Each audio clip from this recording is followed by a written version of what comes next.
안녕하세요. 나합격 유통관리사 2급입니다. 우리가 챕터 1 상권 조사 해볼 텐데요. 우리가 이 파트 공부하실 때 어떤 마음을 갖추시면 좋겠냐면, 아, 내가 건물을 사야지. 이런 마음으로 공부하시면 조금 쉬우실 거예요. 아시겠죠? 화이팅 해봅시다. 자, 상권의 개요부터 가보도록 할게요. 우리가 상권의 개념을 아셔야 이 부분을 이해하시겠죠? 자, 상권은 뭘까? 재화의 이동에서 사람을 매개로 하는 소매 상권은 재화의 종류에 따라 그 사람의 비용이나 시간 사용이 달라지므로 상권의 크기가 달라진다. 자, 그리고 고가품, 좀 비싸고 고급품일수록 소비자는 우리가 구매 활동보다 더 많은 시간과 비용을 부담하려 하므로 상권의 범위가 확대된다. 상권의 범위를 결정하는 비용 인자, 비용 요소들인데 생산비, 운송비, 판매 비용 이런 것들이 포함되고 그 비용이 상대적으로 저렴할수록 상권은 확대된다. 자, 상권에 대한 다양한 것들을 좀 보셨어요. 그런데 여기 보시면 재화의 이동에 따라 이 재화란 말 자체가 또 헷갈리실 수도 있어요. 네, 재화는요. 재, 재물재, 재물화 이런 한자 뜻을 갖고 있거든요. 재물에 대한 건데 우리가 표준 국어 대사전에 대한 정의를 보시면 사람이 바라는 바를 충족시켜주는 물건 그리고 이것을 획득하는 데 대가가 필요한 것을 경제재라고 하고 필요하지 않는 것을 자유재라고 한다라고 합니다. 그래서 사람이 필요한 여러 가지 재물과 그리고 재물에 대한 모든 것들을 우리가 재화라고 합니다. 네, 그래서 다시 이 재화, 사람이 필요한 여러 가지의 이동에서 사람을 매개로 하는 소매 상권은 그 재화에 따라서 사람의 비용이나 시간 사용이 달라지므로 상권의 크기 이런 것들도 달라지겠죠. 자, 그리고 그 재화가 고가품이고 고급품일수록 사람들이 구매 활동보다 보다 많은 시간과 비용을 부담하려 하겠죠. 그리고 이 상권의 범위, 상권을 어디까지로 볼 것인지에 따라서 이 비용에 대한 요소, 비용 인자들은 생산비도 들어가고 운송비도 들어가고 판매 비용도 포함됩니다. 자, 우리가 상권에 대해서 좀 더 알아보려면 이 계층성을 보셔야 돼요. 상권은 계층성을 가진다라고 합니다. 그래서 지역에 따른 상권, 지구에 따른 상권, 각각 개별 점포에 따른 상권으로 구별합니다. 보통 지역 상권은요, 복수의 지구 상권을 포함하고 대체로 도시 행정구역과 일치하는 게 지역 상권이에요. 그래서 가장 포괄적인 상권 범위는 무슨 시다, 무슨 군이다 이렇게 하죠. 그래서 지방 소도시의 경우에는 지역 상권은 도시 지부의 진구 상권과 거의 일치해요. 그러니까 지방 소도시 얘기 나오면 아, 지역 상권이 그 도시 중심부의 지구 상권이랑 일치하는구나라고 보시면 됩니다. 지구 상권은요, 직접 된 우리가 상업시설이 갖는 상권의 범위를 나타내는 게 지구 상권. 자, 개별 상권은 1차 상권, 2차 상권, 한계 상권으로 구분하고요. 점포 상권은 점포가 입지한 지구의 상권보다는 크지 않겠죠? 각각 개별적인 상권이니까요. 자, 그리고 참고적인 자료 보도록 할게요. 뒤에서 또 나오지만요. 상권은 범위다, 주변 거주 인구다라고 생각하시면 되고 상업 지역은 네 가지. 일반, 중심, 근린, 유통. 다시 한번 따라해 볼까요? 일반, 중심, 근린, 유통. 요 네 가지를 지역으로 구분을 합니다. 자, 상권을 조사해야겠죠. 여러분이 건물을 산다고 생각해 보세요. 그러면 소비자 데이터를 수집하는 조사 기법이 필요합니다. 그럴 때 점두조사법 따라해 볼까요? 점두조사법. 인스톨 서베이라고 해서 우리가 스토어, 가게 안에 이제 우리가 점두 입구에서 우리가 여러 가지를 파악하는 거예요. 소비자의 주소를 파악해서 점포의 상권을 조사하는 방법이고 쇼핑을 마친 그 내점객 그런 우리가 가게를 방문했던 그런 분들을 내점객이라고 얘기하는데 그런 분들 대상으로 주소를 확인해서 자사, 점포, 그 회사의 점포의 상권 분석 자료를 직접 수집하는 방법이에요. 그러니까 인터뷰를 하는 거죠. 그래서 상권 분석에서 활용되는 소비자 대상 조사 기법 중 조사 대상의 선정이 내점객 조사법, 내점객 조사법, 점두 조사법 같이 유사하다라고 기억해 주세요.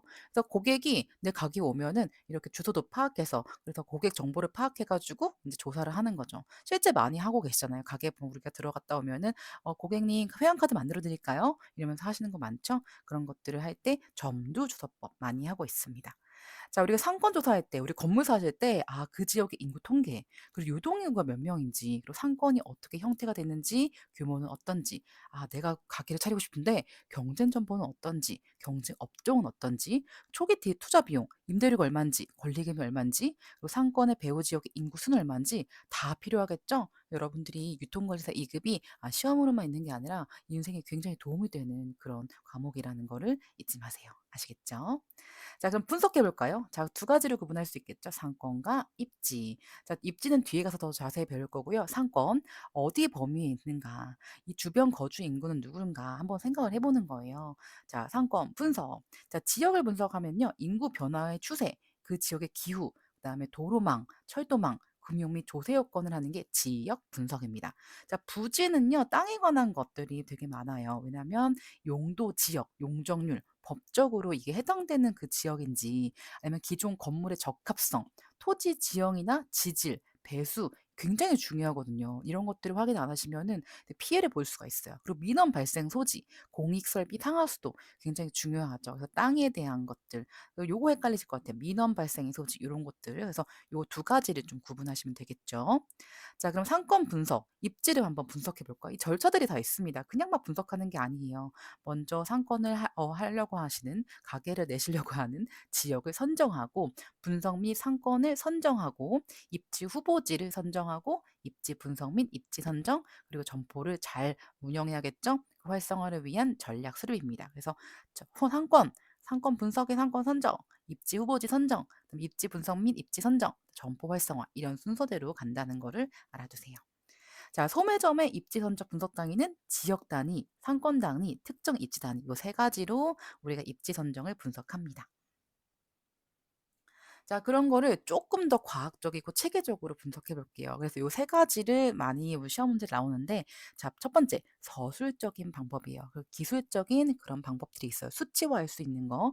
그리고 규범적인 모형이 있고 확률적인 모형. 그래서 서술적, 규범적, 확률적 요 세 가지를 구분하시면 최소한 두세 문제는 맞추세요. 아시겠죠? 먼저 서술적 방법은 체크하는 거, 체크리스트. 그리고 현지에 가서 조사하는 거, 비율적인 거, 유추. 그리고 애플바움이라는 학자가 소비자 분포 기법 CST라는 것을 이제 발표했어요. 자, 규범적인 모형에는 러일리의 소매 중력 법칙, 컨버스의 소매 수정 소매 인력 법칙, 케인즈의 흡인력 모델, 크리스탈러의 중심지 이론, 뢰슈 수정 중심지 이론 이렇게 각각의 학자들의 이름과 그리고 각각의 법칙들이 있습니다. 자, 확률 쪽은요. 허프의 중력 모형, 다항 로직의 MNL 모형, MCI 모형입니다. 그래서 처음 이걸 보시는 분들은 '어우 너무 많네.'라고 생각할 수 있겠지만 실제 쓰이는 것이고 그리고 이 세 가지를 구분하시면 되기 때문에 이것들에 대해서 전반적인 내용을 이해하시면 또 문제 푸는 데는 어렵지 않습니다. 자 첫 번째 서술적 방법입니다. 같은 말로 기술적 방법이에요. 체크리스트예요. 우리가 왠지 척하는 것들 되게 많이 하시잖아요. 그래서 매력도의 상대적 비교가 어려운 특징이 있고 매출액의 수치가 어려운 특징이 있습니다. 주관적 판단이 개입할 가능성이 있고 상권 내에 분석 대상이 되는 젠포의 상대적 물력도를 파악할 수는 있으나 그리고 외상 매출액을 추정할 수 없는 방법이 체크리스트예요. 그리고 장점으로는 우리가 상권 내 분석 대상이 되는 전반적인 상대적 매력도를 우리가 이제 파악할 수는 있다라는 부분. 그리고 단점은 예상 매출액은 추정할 수는 없다. 요거 두 가지를 구분해서 알아두세요. 자, 체크리스트법의 활용은요. 위계별 경쟁 구조, 잠재별 경쟁 구조 두 가지로 할 수가 있고 도시의 도심, 부도심, 지역 중심, 지구 중심 간에 각각 위계가 있죠. 그것 간의 경쟁 관계를 체크할 수가 있고 잠재별 경쟁 구조, 상권 내 진입 가능한 잠재적인 경쟁자와의 경쟁 관계도 활용할 수가 있습니다. 체크리스트법 기억하셔야 될 게 우리가 이런 것들을 여러 가지 상대적 매력도를 파악할 수는 있구나. 파악할 수 어렵다가 아니라 있다. 그리고 예상 매출액을 추정할 수는 없는 단점이 있습니다. 자, 애플바움이라는 학자가 유추한다는 것을 이제 발표를 했는데 유추법의 진행 과정을 보시면 자사 점포, 그러니까 자기의 신규 점포의 입지 조건을 파악하고 기존 유사 점포를 선정하고 그다음에 출점 예상 상권을 소규모 지역으로 구분을 해요. 그리고 각 지역에서 1인당 매출액을 추정을 한 다음에 그다음에 신규 점포의 총 예상 매출액을 추정합니다. 그래서 이 애플바움은요. 판매 예측할 때 활용되는 기술적인 방법이고 유사 점포의 판매 실적을 활용해요. 그러니까 유사 점포에 얼마 버는지를 확인하시는 거죠. 그래서 이걸 통해서 신규 점포의 판매를 예측하고 그리고 기존 점포의 판매 예측에도 도움 활용할 수 있어요. 그리고 CST 우리가 인제 여기 보시면은 소비자 분포 기법 CST 이런 것들을 활용해서 또한 신규 점포의 상권 규모도 예측합니다. 자, CST는요, customer, 소비자가 스팟, 테크닉, 맵이에요. 그래서 우리가 소비자가 이렇게 위치한 그런 기술에 대한 관련 맵을 표시를 한 거죠. 그래서 이것을 이용하면은 1차 자료 이용이 정확도를 더 높일 수 있어요. 우리가 구체적인 그 지도에 표시가 되니까요. 그리고 상권의 잠식 상태에도 표현에 쓰일 수도 있습니다. 자, 두 번째, 규범적인 모형 중에 레일리의 소매 중력 법칙이에요. 뉴턴의 중력 법칙을 이용하고 도시 규모가 크면 클수록 주변 소비자 흡입 매력도가 높아지죠. 왜 그러겠어요? 우리가 대도시에서 여러 가지 상권이 모여 있으니까 주변 소비자들도 그쪽으로 가겠죠. 자, 두 경쟁 도시 A, B가 그 중간에 위치한 소도시 B 거주자들을 끌어들일 수 있는 상권의 규모는 인구에 비례하고 각 도시와 중간 도시 간의 거리의 제곱에 반비례한다. 이런 것들을 말을 했죠. 그리고 실제 거리와 소비자의 지각거리 일치하지 않을 수 있는 부분이 있습니다. 자, 뉴턴의 중력 모형을 수용한 초기 모형이 레일리의 소매 중력 법칙이에요. 인접하는 두 도시 상권 구분은 그 도시 인구에 비례하고 거리의 제곱에 반비례한다. 요거 꼭 알아두세요. 자, 레일리의 소매 인력 법칙에 의해서 두 경쟁 도시가 그 중간에 위치한 소도시의 거주자들을 끌어들일 수 있는 상권의 규모는 인구에 비례하고 각 도시의 중간 도시 간의 거리의 제곱에 반비례한다. 계속적으로 다양한 문장으로 기출되었으니까 우리가 이제 비례하고 반비례하고 요것들을 꼭 알아두세요. 자, 컨버스의 수정 소매 인력 법칙입니다. 구매력 정도가 동일해 중간 지점의 정확한 위치를 결정하기 위한 방법이에요. 중간 지점. 자, 그리고 소매 서로 경합하는 초광역 쇼핑센터들의 상권 설정 시 사용합니다. 그래서 컨버스의 상권 분석 그 방법은 우리가 각각의 식이 있어요. 컨버스 제7칙이 있으니까 이것에 대입을 하시면 돼요. 이 D라고 써 있는 게 distant 거리예요. 그래서 distant A. 그래서 A 도시로부터 분기점까지 거리. DAB는 AB 도시 간의 거리. P는 이제 우리가 people, 그래서 도시의 인구, B 도시의 인구이기 때문에 예를 들어서 요거 잘 보셔야 됩니다. 15km 거리를 두고 떨어져 있는 두 도시 AB가 있는데 A시의 인구는 20만 명, B시의 인구는 5만 명 하면 이렇게 대입을 하시면 되겠죠? 그래서 이 A, B를 헷갈리시면 안 돼요. 떨어져 있는 거리는 15km, 그다음에 A시의 인구 20만 명, B 도시 인구 5만 명. 이것을 이제 대입해서 계산해 주시면 되겠죠. 자, 크리스탈러의 중심지 이론입니다. 도시는요, 도심 상권, 부도심 상권, 지구 상권, 주거지 근린 상권, 요 네 가지로 계층화된 상권 구조를 가진다. 이대 상권은 서로 다른 카테고리의 상품을 주로 판매한다는 도시 상권 구조의 계층화 별표. 자, 그래서 크리스탈러는 이 도시 상권의 구조의 계층화를 설명하고요. 중심지의 최대 도달 거리는 최소 수요 충족 거리여야 하며 상업시설 입지 가능하다라고 하고 유사 점포 중 하나 선택 시 가장 가까운 것을 선택합니다. 그렇죠. 우리가 비슷한 가게 있으면 기왕이면 가까운 데 가잖아요. 그리고 어떤 중심지 사이에는 계층적 위계성이 존재하고 이상적 모양은 육각형 모양이고 하나의 중심지가 있을 때 상권은 원형이다 라는 내용. 자, 소비자는 합리적 경제인이며 주민의 구매력과 소비 형태는 동일하고 육각형 형태의 배우지 모양이다. 중심지는 상위 계층의 중심지와 하위 계층의 중심지까지 여러 계층을 구분된다. 자, 소비자는 유사 점포 중에서 하나를 선택할 때 가장 가까운 점포, 그리고 어떤 중심지 사이는 계층적 위계성. 상업 중심지로부터 상업 서비스 기능을 제공받는 배후 상권 이상적인 모양은 정육각형. 그래서 어떤 데는 육각형 나오고 어떤 때는 정육각형 나와요. 그러니까 헷갈리지 마시라고 한 번 더 넣어드렸어요. 자, 크리스탈러의 중심지로는 판매자와 소비자 모두 비용 대비 이익의 최대화를 추구하는 경제인으로 본다라는 거죠. 그래서 전반적인 중심지 이론에 대한 것들을 다양한 측면으로 넣어드렸어요. 자, 회귀 분석, 리그레이션이라고 하는데, 자, 모형의 독립 변수들이 서로 독립적이고 상호 관련 없다고 가정하는 게 회귀 분석의 기본 특성입니다. 그래서 독립적이고 상호 관련성 없다. 자, 그래서 소매 점포의 성과에 영향을 미친 요소들을 각각을 파악하는 데 도움이 되고 구역별 점포의 성과에 대한 여러 변수들의 상대적 영향력 분석이 가능하죠. 자, 회귀 변수는 각각의 그 요소의 표본의 수가 충분히 확보돼야 돼요. 그래야지 이제 분석할 때 우리가 더 높은 확률이 측정되겠죠. 단점은 뭐냐? 실무적으로는 유사한 거래 특성과 상권을 가진 점포들의 표본을 충분히 확보하기 어려운 부분이 있어요. 그러니까 실무적으로는요. 우리가 표본의 수가 확보된다고 하지만 실무적으로는 우리가 표본을 확보하기가 어렵다라는 거죠. 자, 그래서 점포 입지의 상권에 관한 회귀 분석을 보시면 회귀 분석의 장점은 뭐죠? 점포의 성과에 대한 여러 변수들의 상대적인 영향력 분석이 가능하고 상권 분석의 점포 성과와 관련된 많은 변수들을 각각의 변수들을 고려할 수 있습니다. 단점 뭐죠? 표본 충분으로 확보하기 어렵다. 그리고 독립 변수들이 상호 관련성이 없다는 이 가설이 있잖아요. 가설이. 이 가설이 뭐예요? 현실성이 없는 경우도 있다는 거죠. 그래서 각각의 그 분석들이 장점도 있고 단점도 있습니다. 자, 그다음에 티센 다각형 모형입니다. 규범적 모형에 의한 상권 분석입니다. 소비자들이 유사한 점포들에 자신한테 가장 가까운 점포 시설을 이용한다고 가정하고 근접한 점포 상가를 선택하고 근접 구역에 대해서 얘기했어요. 어느 점포가 다른 경제 점포보다 공간적인 이점을 가진 구역을 근접 구역이라고 합니다. 근접 구역. 자, 일반적으로 티큰 다각형 크기는 경쟁 수준과 반배려를 가집니다. 그래서 티센 다각형이 크면 경제 수준은 줄어드는 그런 것들의 반비례 관계.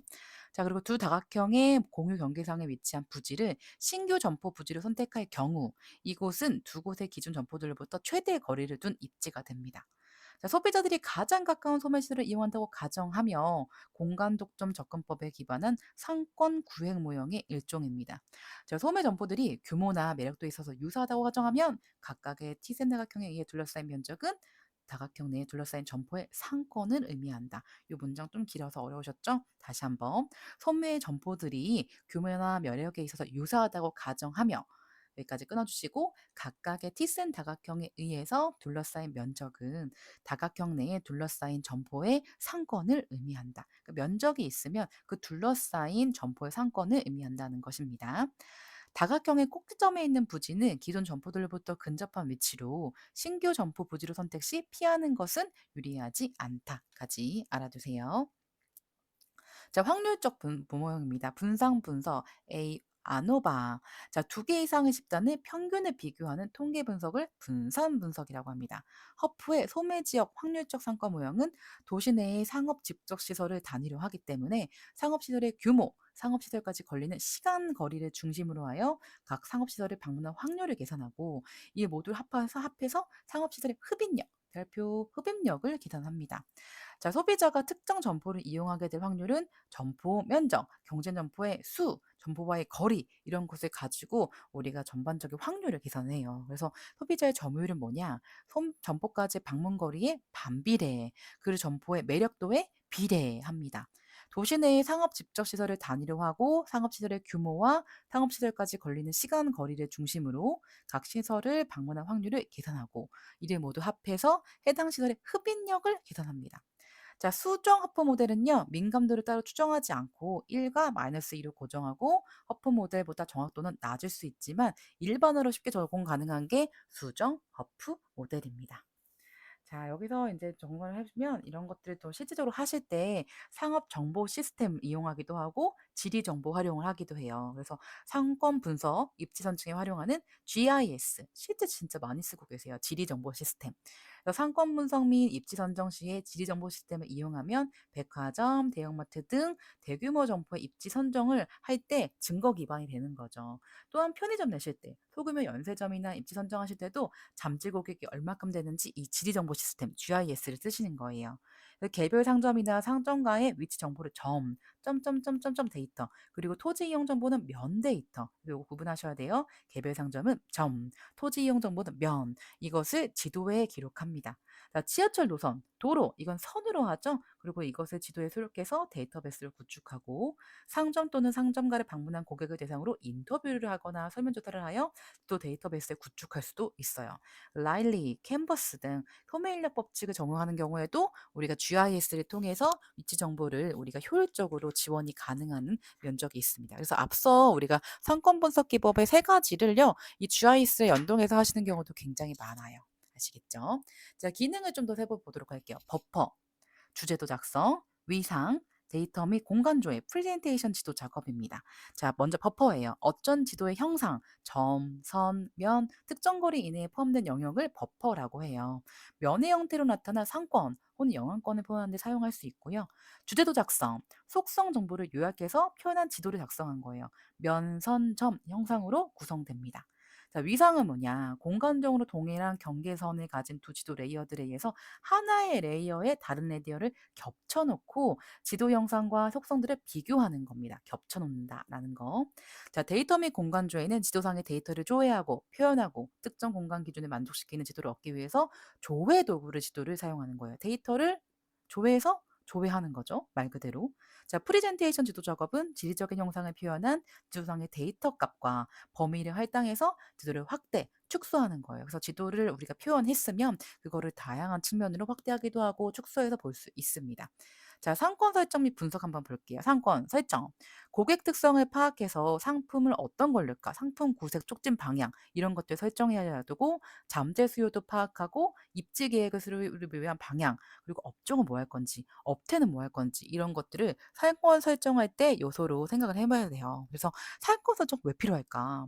지역 내 고객 특성을 파악하셔야겠죠. 그냥 내가 하고 싶은 거를 하면은 그건 취미입니다. 그래서 지역 내 고객의 특성을 파악해서 상품을 구색을 뭐라 할지, 촉진은 어떻게 할지 생각을 하시고 잠재 수요를 파악하셔야 돼요. 그래야지 이거가 인제 건물이 들어오거나 이렇게 가게가 들어왔을 때 이런 것들이 구체적인 입지 계획을 수립할 때 도움이 되고 업종은 뭐 할 건지 그리고 각각의 업태 개발을 우리가 기본방을 확인하기 위해서 상권 설정 진짜 필요하거든요. 그래서 이것만 전문적으로 해 주시는 분들도 꽤 많으세요.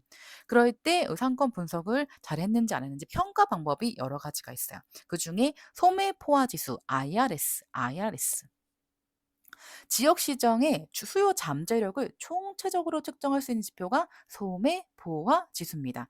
한 지역 시장 내에 특정 소매 업체의 단위 매장의 잠재수를 나타내는 거예요. 그래서 이제 식을 보시면 특정 업체에 대한 총 매장 면적 그네 지역 시장의 총 가구 수, 그러니까 인구 수죠. 그리고 가구당 특정 업체에 대한 매출 지출액 이런 것들을 파악하면 아, 지역 시장의 수요 잠재력을 총체적으로 측정할 수 있구나라고 볼 수 있는 거죠. 이제 만약에 IRS 소매 포화 지수가 낮으면 점포가 초과 공급되어 그리고 해당 시장의 점포 간의 경쟁이 치열한 거예요. 그래서 IRS 지수를 확인한 다음에 경쟁 점포를 내줘야겠죠.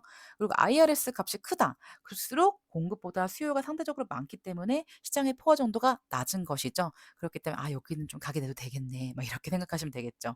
자, 그래서 IRS 공급보다 수요가 크다. 그럼 시야 포화 정도가 낮겠죠. 그러니까 여기다 가게 내도 되는 거예요. 근데 시장과 매력의 기회는 높아지겠죠. 그러니까 신규 점포가 늘어나는 거예요. 정리를 하면 그러겠죠. IRS가 높은 지역일수록 신규 점포가 낼 확률이 훨씬 낮겠죠. 왜냐하면 사람들의 수요가 있으니깐요. 자, 소매 포화 지수는요. 지역 시장의 매력도를 측정하는 거예요. 그래서 해당 지역의 특정 소매 업태에 대한 수요와 공급의 현재 상태를 확인할 수 있습니다. 자, 그다음에 두 번째 시장 잠재력 지수 마켓 그래서 MEP라고 합니다. 마켓 MEP. 지역 시장에 미래 신규 수요를 창출할 수 있는 잠재력을 반영하는 지표예요. MEP는 타 지역에서 쇼핑 지출액을 근거로 계산하는 거예요. 그래서 만약에 프랜차이즈 내실 때 A 지역에서는 이거 해 가지고 매장이 돈을 얼마나 벌었어요." 막 이렇게 우리가 말씀해 주시는 경우 되게 많거든요. 그래서 타 지역에서 쇼핑의 지출 근거로 얘기해 주고 타 지역의 쇼핑 앱이 쇼핑 정도가 높을수록 즉 MEP 값이 클수록 시장 성장 잠재력이 커지게 되겠죠. 그래서 우리가 프랜차이즈도 "여기서 엄청 잘 됐대요." 막 이러면은 또 우리가 마켓을 내고 막 이런 경우 많잖아요. 그게 시장 성장 잠재력 지수입니다. 자, 구매력 지수 BPI의 표준 공식이에요. 그래서 유효구매 소득비는 0.5, 소매 매출액비는 0.3, 인구비는 0.2예요. 그 유소인 0.5, 0.3, 0.2 이렇게 계산식을 대입해서 해 주시면 되고 아마 여기 예시들은 그 숫자 값은 나올 거예요. 그래서 곱하기 더하기 하시면 되죠. 0.5 곱하기 유효구매 소득비 플러스 0.3 곱하기 소매 매출액비 플러스 0.2 곱하기 인구비 하시면 되는데 자, 그럼 유효구매 소득비는 뭐냐? 전체 가처분 소득 중 유효로 이용할 수 있는 구매비. 소매 매출액비는 뭐냐? 전체 소매 매출액 중에서 그 지역 입지에서 차지하는 지역의 소매 매출액. 인구비는 총 인구에서 광역 또는 지역 시장 이용 인구의 비율입니다. 자, 그래서 소매 점포의 입지 선정 과정에서 광역 또는 지역 시장의 매력도를 비교 분석할 때 특정 지역의 계략적인 수요를 확인할 수 있어요. 그래서 주로 인구, 소매 매출액, 유소득의 요인으로 유, 소, 인 이걸 가지고 구매력이 얼마큼 되는지를 구할 수가 있습니다. 자, 판매 활동 지수 볼까요? Sales에 되는 거죠. 판매 활동 지수는 타 지역과 비교한 특정 1인당 소매 매출액을 측정하는 게 판매 활동 지수예요. 그래서 SAI가 높을수록 어떻게 되겠죠? '아 1 인당 소매 매출액이 크구나.' 그걸 보시면서 '아 지역의 구매력이 높구나.'라는 것들을 파악하실 수 있습니다. 자, 중심성 지수 볼게요. 소매업의 공간적 분포를 설명합니다. 그래서 어느 지역의 중심이 되는 공간이 어딘지 나타내는 지수가 중심성 지수. 그래서 소매업의 공간적 분포를 설명하는 데 도움되는 지표가 중심성 지수예요. 상업 인구는요, 도시의 소매 판매액을 그 도시에 포함한 인구의 광역 지역의 1인당 소매 판매액은 나눈 값이고, 소매 판매액의 변화가 없어도 해당 지역 인구가 감소하면 중심성 지수는 상승해요. 그래서 중심성 지수. 상업인보다 거주인구가 많으면 1보다 작은 값을 가지고 소매 포화 지수, 시장 성장 잠재력 지수가 큰 지역이 매력성이 가장 높은 지역 상권입니다. 자, 소매 중심지와 그곳을 둘러싼 외곽 지역을 구성하는 것을 지수화라고 합니다. 소매 상권에 크게 영향을 미치는 주요인, 소매점의 이미지, 소매 규모, 접근성, 경시정보 입지들이 있겠죠. 실제 우리가 가게 선택할 때 가게가 좀 이미지가 좋네, 가게 규모가 좀 크네, 그리고 접근성도 좋고 경제점포보다는 훨씬 더 여기가 낫다, 그럼 거기를 가게 되겠죠. 자, 그리고 이제 업태 업종별 상권 분석과 설정을 보도록 할게요. 자, 실제 우리가 업태 업종 우리가 하실 때도 이런 증거 기반으로 하시면 되게 좋아요. 자, 도보, 도중교통, 자동차 주행 등 다양한 접근 가능성이 있는 그런 측면을 조사하셔야 되고, 지도를 휴대해서 고객이 유입되는 지역을 확인하셔야 돼요. 여기는 위치가 좋아, 여기 뭐가 좋잖아, 그런 얘기들이 다 상권 측정해서 상권 실사하신 거예요. 요일별로, 시간대별로 내점 고객, 그 고객의 방문하는 그 숫자가 달라질 수가 있어요. 그래서 여러분 만약에 가게 사신다 그러면은 요일별로, 시간대별로 다 가보셔야 돼요. 자, 내점하는 고객의 범위를 파악하는 것이 목적이기 때문에 상권 범위가 인접 도시의 경계보다 넓은 대형 교회 점포는 도보 고객의 조사할 필요가 없는 경우도 있습니다. 자, 기존 점포의 고객을 잘 관찰하여 고객 고통 수단별 내점 비율을 파악하는 것이 진짜 진짜 중요합니다. 의사 여기는 왜 이렇게 사람이 없는 것 같지? 하는데 알고 보니까 자동차로 우리가 이제 많이 내점 비율을 하는 경우도 있고, 여기는 어디 방문하는 고객이 지하철을 많이 이용하시네, 그런 경우도 있으니까요. 그런 세부적인 교통 부분도 파악을 하셔야겠죠. 자, 정보 기술이 유통 및 상권에 미친 영향까지 한번 보도록 할게요. 메이커에서 소매업으로 파워시프트 형상이 강화가 되고, 중간 유통 단계 감소, 배송 거점의 분산화가 이루어지고, 메이커의 영업 거점인 지점, 영업소의 기능도 축소되고, 수직적 협업 체제 강화인 아웃소싱, 이런 것들이 발달되고 있어요. 편의점, 소비재, 메이커의 상권이 광역화됩니다. 그래서 이게 상권 얘기가 나왔는데 갑자기 왜 이런 얘기가 나오냐? 유통관리사 문제가 솔직히 그래요. 갑자기 상권에다가 갑자기 뒤에 나오는 그런 정보기술까지 융합돼서 나오고, 약간 조금 상식적인 얘기들이 나온 거죠. 그래서 유통과 상권이 융합된 문제, 그 예시들을 한번 보여드렸습니다.